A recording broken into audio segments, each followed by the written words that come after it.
Hi, my name is Ryan Harper, and today we're here with the Reporter's Notebook, and we're doing an interview today with one of our youngest and brightest stars here at WNCT. Her name is Sarah Gray Barr.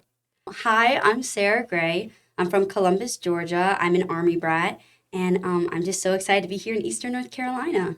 Now, what brings you here to North Carolina, if you don't mind me asking? So the thing is, most of my life I've lived kind of all over. I used to live in Germany for a little bit, spent a lot of time in Georgia, but my grandparents always lived in North Carolina.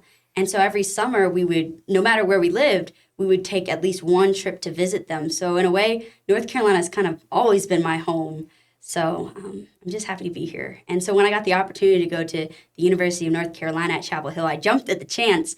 And I was a Tar Heel, and now I get to be here in Pirate Nation sharing the news with y'all. Nice.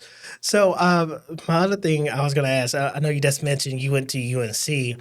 Um, I saw that you were part of Carolina Week. Can you tell the viewers what Carolina Week is when you were going to UNC? You watch those? So, Carolina Week is one of the student broadcasts we do. The difference between Carolina Week and Carolina Now is that Carolina Now was all student volunteer led, and Carolina Week was an actual class you took. And I remember my first time taking the course, I was just a reporter, but my second time around, I was allowed to be an anchor. So it taught me a lot. It taught me a lot. And I think it really helped me get this job here, and I'm really just happy to be here.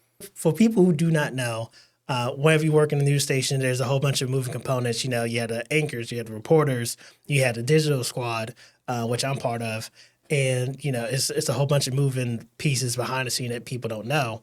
But seeing your training from Carolina Week, you know, it's amazing how far people are trained. Then they keep going through the motions of being in front of the camera. Was that something that you got used to pretty quickly? So, what's actually crazy to me is that the other day I was watching back my old Carolina Week clips, and it was about February, I think, when I found out I had the anchor position my second semester. And just watching from then to now, there's a very clear difference. I think I've grown a lot within the past year, and I can only attribute that to, I mean, A, part of my schooling, but mostly you don't really learn until rubber hits the road and you're actually in the industry. So, So, Sarah Gray, how has life been treating you since you joined WNCT?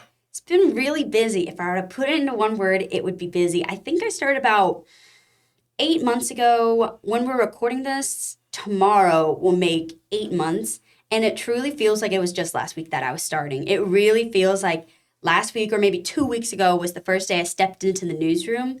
And I mean, I could kind of work a camera. I knew the theory of working a camera, but I didn't know how to use a camera. You know what I mean? Right. And so it's just crazy to see how far I've come in such a short amount of time. Because 8 months, it's really just a blink of an eye in the grand scheme of things. hmm During my time here so far, I've covered a lot of stories. One of the big ones that kind of sticks out to me right now is the story I did on Carolina Chord Connection. It was a singing Valentine telegram kind of group. And for Valentine's Day, they did a fundraiser by going out and singing to different community members.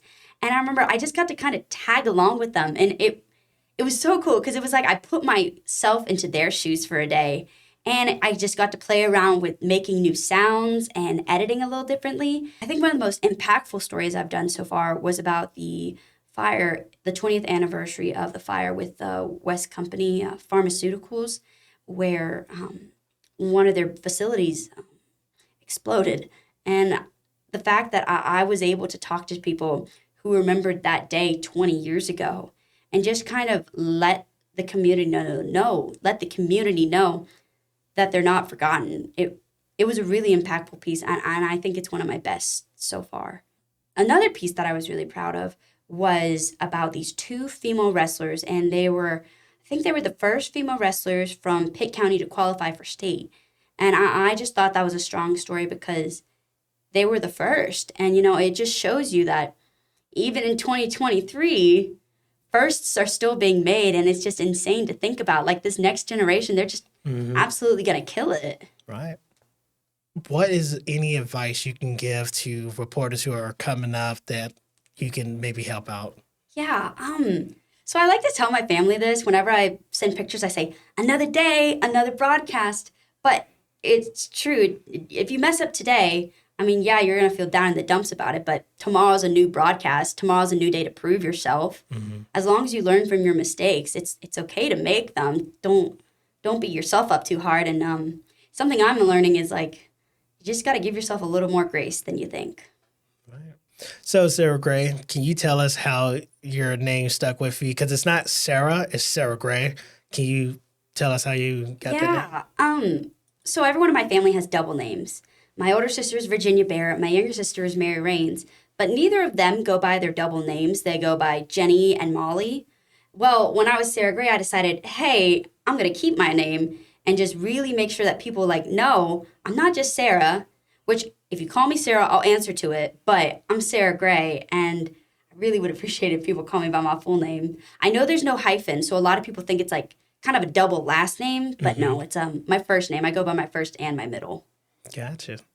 Well, thank you so much for speaking with us today and educating us about what it's like being a reporter with WNCT. Yeah, thank you so much for having me. Anytime.